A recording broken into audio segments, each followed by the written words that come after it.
बिस्मिल्लाहिर्रहमानिर्रहीम अस्सलाम वालेकुम। मैं फैसल यासीन ते तुसां देख रहे जे तुहाडा अपना चैनल विलेज फूड 786। अज अस बनावांगे खट्टी ते मिठी इमली दी चटनी। अल्हम्दुलिल्लाह बड़ी मज़ेदार बनदी है ते बनाना भी बड़ा ही आसान है। उस तरह तो बाज़ारों भी मिलती है, समोसे लैन जाइए या पकौड़े लैन जाइए उहदे नाल, लेकिन बाज़ार की चटनी च की पिया वा सानूं नहीं पता। तो दोस्तों तुसां भी अपने घर अपने हत्थां नाल तैयार करके शायद खाया करो। उहदे विच एक तो सेहत आ, दूसरा ताकत है। तो चलो देखते हैं आसान जी खट्टी तो मिठी इमली की चटनी किस तरह तैयार होंगी है, तो इन्हूं बनाने वास्ते किहड़ियां शैवां की लोड़ पेगी। सब तो पहला असां कढ़ाई चाढ़ांगे चुल्हे ते। बिस्मिल्लाहिर्रहमानिर्रहीम। कढ़ाई में असां शामिल करांगे 2 गिलास पानी। बिस्मिल्लाहिर्रहमानिर्रहीम।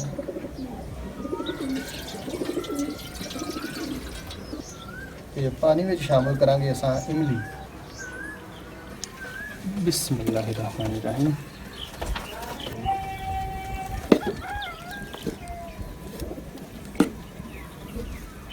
ऐसे पानी च इमली नूं अच्छी तरह पकावांगे। अल्हम्दुलिल्लाह इमली की चटनी ज़्यादातर जिहड़ा है ना चना चाट या फ्रूट चाट ला लो, किसी किस्म की भी चाट होए उहदे ते पाउण दा ते एक अपना ही मज़ा है। तो अगर तुसां इस रेसिपी नूं यानी इमली की चटनी की रेसिपी नूं अपने घर ट्राई करो, तो अगर तुसां नूं सेव करना चाहो तो जितना चिर मर्जी सेव कर सकते जे। इनू तुहां फ्रिज च नहीं रखना, फ्रीज़र विच रखना वा।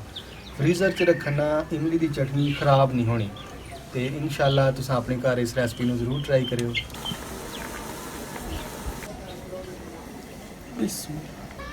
इमली का जिहड़ा पल्प आ वो लैदा कर लैने। बिस्मिल्लाहिर्रहमानिर्रहीम।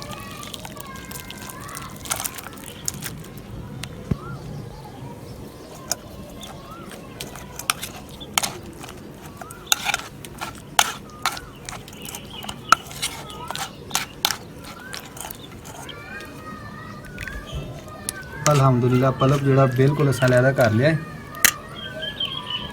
कढ़ाई में दोबारा चाढ़ लांगे चुल्हे ते। बिस्मिल्लाहिर्रहमानिर्रहीम। कढ़ाई च शामिल करांगे घ्यो तकरीबन 1 चम्मच। 1 चम्मच ज़ीरा शामिल करांगे। थोड़ा फ्राई करांगे। नाल शामिल कर देंगे इमली का पल्प।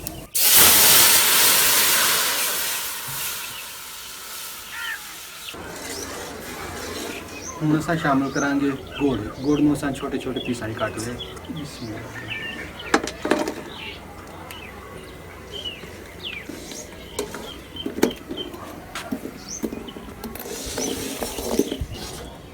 अल्हम्दुलिल्लाह गुड़ बिल्कुल जिहड़ा हल हो गया है चटनी में। तो मैनू पूरी उम्मीद है कि तुहानूं साडी अज दी रेसिपी बड़ी पसंद आई होएगी। अगर पसंद आए तो लाइक करियो, तो दिल खोल के शेयर करियो अपने दोस्तों नाल ते फैमिली मैंबर्स दे नाल। ते जिहड़े दोस्त साडे चैनल ते नवे आए ने वो साडे चैनल नूं सबसक्राइब कर लैन ते नाल ही बैल दा बटन दब देन, ताकि साडियां इहो जिहियां नवीआं तो नवीआं रवायती रेसिपियां दे नोटिफिकेशन तुहानूं सब तो पहले ते टाइम नाल मिल सकन। तो मैनू उम्मीद है कि तुसां मेरा चैनल सबसक्राइब कर दिता होना वा। तो यह साडी मेहनत की हौसला अफजाई होंदी है अल्हम्दुलिल्लाह। तो हुण असां शामिल करांगे लाल दरदरी मिर्च तकरीबन अद्धा चम्मच। बिस्मिल्लाह। सादा नमक ऐड करांगे जायके के मुताबिक। काला नमक शामिल करांगे, ये भी जायके के मुताबिक थोड़ा जिहा। सारी चीज़ों को अच्छी तरह एक दफ़ा पका लेंगे। अल्हम्दुलिल्लाह चटनी बिल्कुल तैयार है। आ देखो अल्हम्दुलिल्लाह अल्लाह की रहमत ना कितनी ज़बरदस्त इमली की चटनी तैयार हुई है।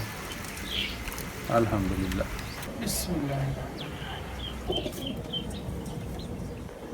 बिस्मिल्लाहिर्रहमानिर्रहीम।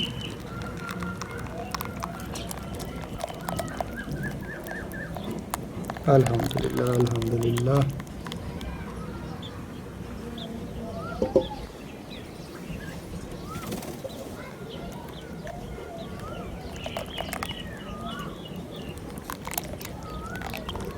अल्हम्दुलिल्लाह यह साडी अज दी रेसिपी इमली की चटनी खट्टी ते मिठी। तो दोस्तों बहुत सारे दुआवां साडी तरफों तुहाडे वास्ते ते तुसां भी कर दिओ। इंशाअल्लाह अगली रेसिपी नाल मुलाकात होएगी। सानूं देवो इजाज़त। अल्लाह हाफ़िज़। पाकिस्तान जिंदाबाद।